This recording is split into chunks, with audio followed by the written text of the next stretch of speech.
Ever build something incredibly intricate, like a ship in a bottle, or maybe one of those insanely detailed model cars? Oh yeah, I've uh, I've tried my hand at a few. I've always found there's something so satisfying about taking all those separate pieces and somehow making them whole. Right. It's so satisfying. Now imagine that, but on a microscopic level, that's the daily reality for precision instrument assemblers. Yeah.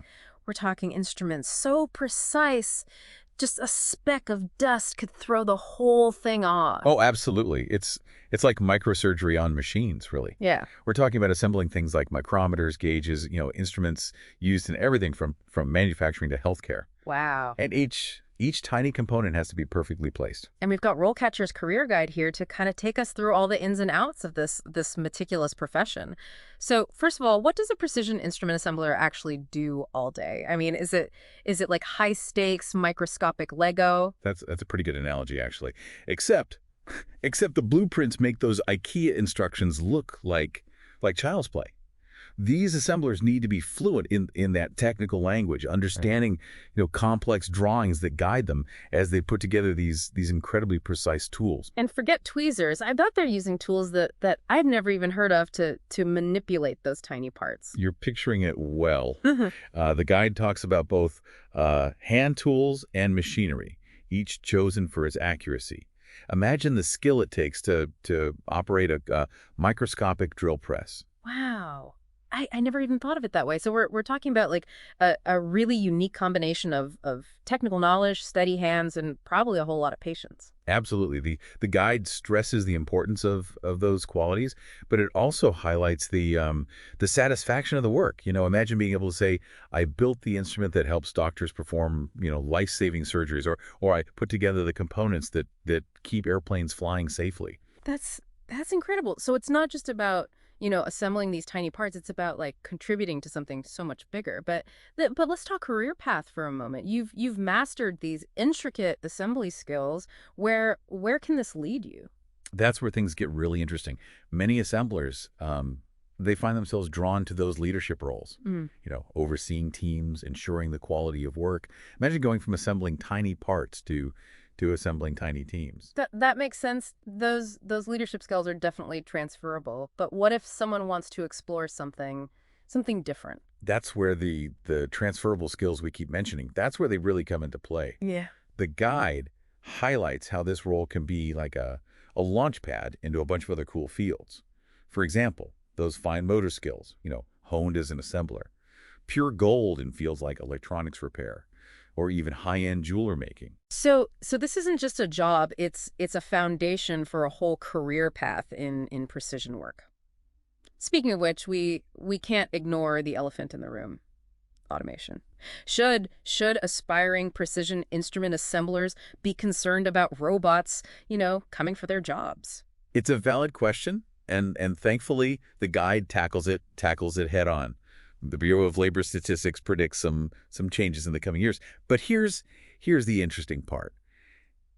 It's not about robots replacing humans entirely. It's more about a shift in skills. So it's less about fearing automation and more about like adapting to it. Exactly. Imagine becoming the go-to assembler for surgical robotics. That's a specialization in high demand. So instead of being replaced, you're becoming even more valuable because you can work with these advanced systems. Precisely. It's like knowing how to drive a stick shift. It might not be essential for everyone, but it makes you incredibly valuable in certain situations. Okay, that's a great way to think about it. So how does someone in this field or considering it make sure they stay ahead of that automation curve? The RoleCatcher guide must have some advice. It does. One suggestion is to become a specialist. Think of it like this. If you needed brain surgery, you wouldn't want a general practitioner operating on you, right? You'd want a neurosurgeon. So in the world of precision instrument assembly, instead of being like great at assembling anything, you become the expert in, say, aeronautical instruments. Exactly. You become the go-to person for a specific niche, making you incredibly valuable in a world where general assembly tasks might be automated. Okay, so specialization is key, but how do you even start to find that niche? What does the RoleCatcher guide suggest? It recommends looking at your interests. What types of instruments or industries really fascinate you? Maybe you love tinkering with cars and could see yourself specializing in automotive sensors, or perhaps you're drawn to the medical field and would be interested in assembling instruments used in like minimally invasive surgeries. So it's about finding that sweet spot where your passion for precision meets a real-world need. Now on a practical level, how does one actually become a precision instrument assembler? I imagine hands-on experience is key. You're spot on. The guide stresses that practical experience is crucial. But here's a cool idea the guide suggests. Volunteering for projects that involve instrument assembly and calibration. It's a win-win. You gain valuable experience while giving back to your community or a cause you care about. Volunteering, what a fantastic way to get your foot in the door. So we've got specialization, we've got hands-on experience. Anything else aspiring assemblers should be thinking about? The guide dives into some really helpful advice on building a killer portfolio, but I think we should save that for next time. All right. We'll leave our listeners hanging on the edge of their seats. But before we move on, anything from this first look at the guide has you particularly intrigued? What really jumped out at me is this idea of working in a clean room. It sounds like something straight out of a science fiction movie. Clean room. Now that you mention it, I think I saw a glimpse of that in the guide as well. I'm already imagining myself decked out in a hazmat suit. Don't worry, it's not quite that extreme. But we'll definitely delve into the fascinating world of clean rooms and how they impact precision instrument assembly in our next installment. I can't wait. We'll be back soon with part 2 of our deep dive into the world of precision instrument assemblers. Make sure you're subscribed so you don't miss it. Welcome back to the deep dive. Last time we left off with that tantalizing mention of clean rooms. It definitely sounds more like a sci-fi setting than an actual workplace. Right.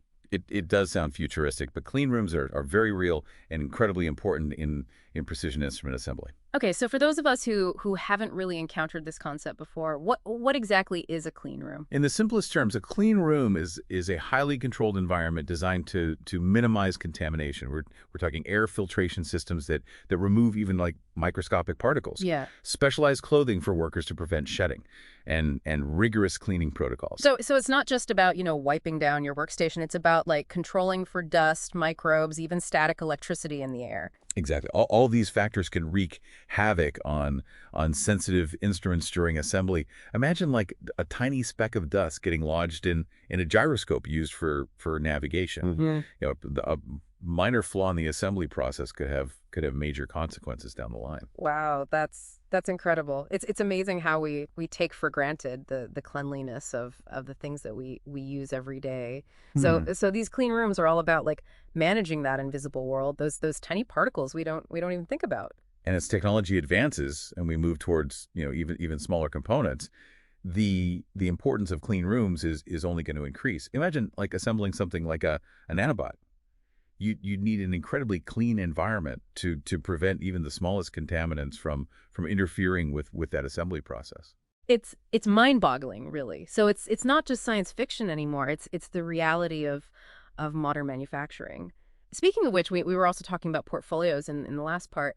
What should an aspiring precision instrument assembler include in their portfolio? Think of it like a visual resume for your precision skills. The RoleCatcher guide suggests high-quality photos of your work, detailed descriptions of the instruments you've assembled, even testimonials from satisfied clients or supervisors. So you're not just showing that you can, follow instructions. You're demonstrating your eye for detail, your problem-solving skills, your passion for precision. Exactly. Yeah. Highlight those projects where you went above and beyond, Right. where you faced a challenge and found a creative solution. And it's not just about what you include, but also like how you present it. Absolutely. The guide suggests creating both a physical portfolio to bring to interviews and an online version that you can easily share. So having both options shows you're prepared for anything, really. But even with a stellar portfolio, landing that dream job requires, acing that interview. What kind of questions can someone expect in a precision instrument assembler interview? Get ready to talk about accuracy. The guide lists some common questions like, How do you ensure accuracy when assembling precision instruments? They want to hear about your meticulous approach, your understanding that even tiny movements matter. It's like those competitive cooking shows where one misplaced sprinkle can make or break the entire dish. What other questions came up in the guide? They'll likely ask about your problem-solving skills. Yeah. Something like, can you tell us about a time you had to troubleshoot a problem during assembly? They're looking for that ability to think critically, to find solutions when things don't go according to plan. Which, let's face it, happens even to the most experienced assemblers. So it's not just about, following instructions perfectly. It's about knowing what to do when those instructions need a little tweaking. Precisely. Adaptability is key in this field. The RoleCatcher guide must also have some advice on salary expectations for precision instrument assemblers. It does. Hmm. According to the guide, the salary can vary depending on factors like experience, location, industry, and specialization. But to give you a ballpark figure, the median annual salary in the U.S., as of remove this bracketed section and insert the month and year of the most current salary data is around. Remove this bracketed section and insert current median annual salary for precision instrument assemblers in U.S., according to the Bureau of Labor Statistics. Okay, so that's a pretty good starting point. And of course, with experience and additional certifications, there's always potential for salary growth. So it's a career path with both immediate earning potential and long-term opportunities. But let's shift gears for a moment and talk about the less tangible rewards of this profession. What are some of the things that draw people to this field besides the paycheck? The guide emphasizes the deep sense of satisfaction that comes from working with such precision and attention to detail. Imagine like completing a complex assembly, looking at it under a Right. microscope, and knowing that every tiny piece is perfectly in place because of your skill and dedication. It's like creating a miniature work of art, but instead of paint and canvas, you're using gears and springs and lasers. Exactly. It's a very specialized skill set. Yeah. And there's a real sense of pride that comes with mastering it. Plus there's the satisfaction of knowing that your work is contributing to something bigger than yourself. That's a great point. Whether you're assembling, medical devices that save lives, scientific instruments that advance our understanding of the universe, or even those tiny components that make our smartphones work, there's a real sense of purpose in this work. But what about the other side of the coin? What are some of the challenges that precision instrument assemblers might face? The guide is upfront about the repetitive nature of some tasks, which might not be everyone's cup of tea. Yeah. It also mentions the importance of maintaining focus for extended periods, which can be mentally draining. So it's not a job for those who get easily bored or distracted, and I imagine there's a certain level of pressure that comes with knowing that even the smallest mistake can have big consequences. Absolutely. This is where that patience we talked about earlier really comes in handy. Precision instrument assemblers need to be able to stay calm, stay focused, even under pressure. It's like being a bomb disposal expert. But instead of wires and explosives, you're dealing with microscopic gears and lasers. That's a pretty accurate analogy. Okay. But for those who thrive in environments that demand precision focus and a meticulous approach, this field can be incredibly rewarding. So we've talked about the skills, the challenges, the rewards, but what about like actually launching a career in this field? What's the first step for someone who's ready to dive into the world of precision instrument assembly? The guide recommends a multi-pronged approach. First, make sure your resume highlights any relevant skills and experience, even if from seemingly unrelated fields. So if you've worked as a jeweler, a watchmaker, or even a model builder, those experiences demonstrate dexterity, attention to detail, a steady hand, all valuable skills in this field. Precisely. Next, don't underestimate the power of networking. Yeah. Attend industry events. Join professional organizations like the American Society for Precision Engineering. and connect with people already working in the field. It's all about making those connections, putting yourself out there. You never know where a lead might come from. Exactly. And when you land that interview, make sure you're prepared to talk about your passion for precision. Why does this field excite you? What are your career aspirations? Employers, they want to see that you're not just looking for a job, you're looking for a career where you can learn, you can grow, and you can make a real contribution. It's about showing them that you're not just precise with your hands, but also with your career goals. We'll be back soon with the final part on our deep dive into the world of precision instrument assemblers. Make sure you still subscribe so you don't miss it. Welcome back to the deep dive. We're wrapping up our exploration of precision instrument assemblers this week, and I, for one, am ready to step into that science fiction movie set we call the clean room. The doors are open and the air filters are humming, ready to suit up. Absolutely. Let's talk clean room levels for a moment. You mentioned there are different classes. It's not a one size fits all kind of clean. Not at all. Think of it like levels of magnification on a microscope.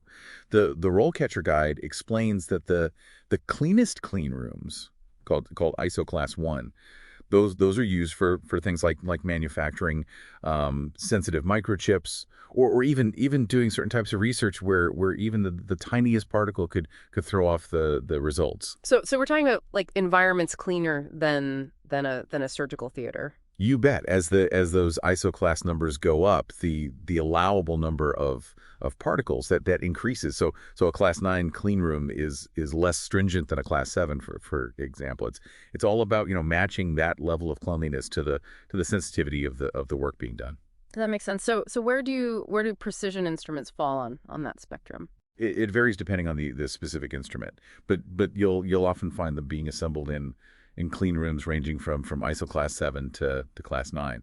A stray hair landing on a medical implant is a bigger deal than a speck of dust on a larger industrial gauge, for example. So how do they even keep these spaces so clean? Is it just like really, really good air conditioning? It's way more than that. We're talking about specialized HEPA filters. That stands for high efficiency particulate air. These filters are like the superheroes of air purification, trapping even microscopic particles that we can't even see. So like imagine the best air purifier you've ever seen, but multiplied by 1,000 and working 24/7. Exactly, and it's not just the air. Everything from the surfaces to the tools to the clothing worn by the assemblers is designed to minimize contamination. Yeah. No fuzzy sweaters allowed in these rooms. So it's a constant state of awareness and discipline. Do they have a special handshake too? Maybe not a handshake, but the guide does talk about rigorous training for anyone working in these environments. They learn everything from how to properly gown up to how to move around the clean room without accidentally kicking up a dust storm. It sounds like learning a whole new way of moving through the world, really. It is, and it requires a certain mindset, a deep understanding that even seemingly insignificant actions can have major consequences. Beyond the technical aspects, this whole clean room concept, it raises some really interesting questions, like how clean is clean, really. It makes you realize how much we just take for granted in our everyday lives.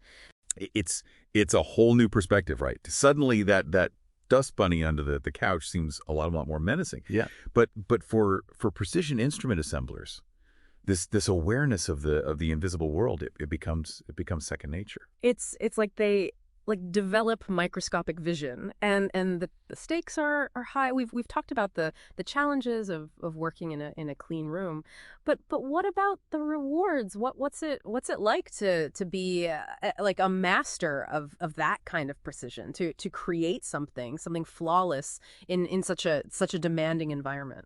The guide highlights the deep sense of satisfaction that comes with that level of craftsmanship. It's about taking pride in your work, knowing that you're contributing to something bigger than yourself. Yeah. Whether it's advancing medical technology or ensuring the accuracy of scientific instruments. It's like being part scientist, part artist, and uh, part superhero with that clean room suit and all. I like that analogy. It takes a special kind of person to excel in this field. Someone with a meticulous eye, a steady hand, and a passion for precision that goes beyond the surface level. So for our listener who's feeling inspired right now, what advice would you give them? How does one even begin to explore a career in this fascinating and apparently very, very clean field? Start by learning everything you can. The RoleCatcher guide is a fantastic resource, but don't stop there. Research different types of precision instruments. Explore online forums. Reach out to people working in the field and ask them about their experiences. Networking is key, and while you're at it, why not try your hand at some hands-on projects? Absolutely. Build something. Take apart an old clock and put it back together. Volunteer at a local makerspace and experiment with different tools and techniques. The more you immerse yourself in the world of precision, the more prepared you'll be for a career in this exciting field. It's about nurturing that passion for precision and turning it into a rewarding career. We've covered a lot of ground in this deep dive from the tiniest components to the cleanest of rooms. We've explored the skills, the challenges, the rewards, and the future of this fascinating profession. And for our amazing listener, we hope this deep dive has sparked your curiosity and equipped you with the knowledge to explore whether a career as a precision instrument assembler is the perfect fit for you. Yeah. Remember the world needs people who appreciate the beauty of precision, who find satisfaction in the details, and who are excited to contribute to a future built on accuracy and innovation. That's a wrap on this deep dive into the world of precision instrument assemblers. We'll be back soon with another fascinating topic. So make sure you're subscribed and ready to join us for the next adventure.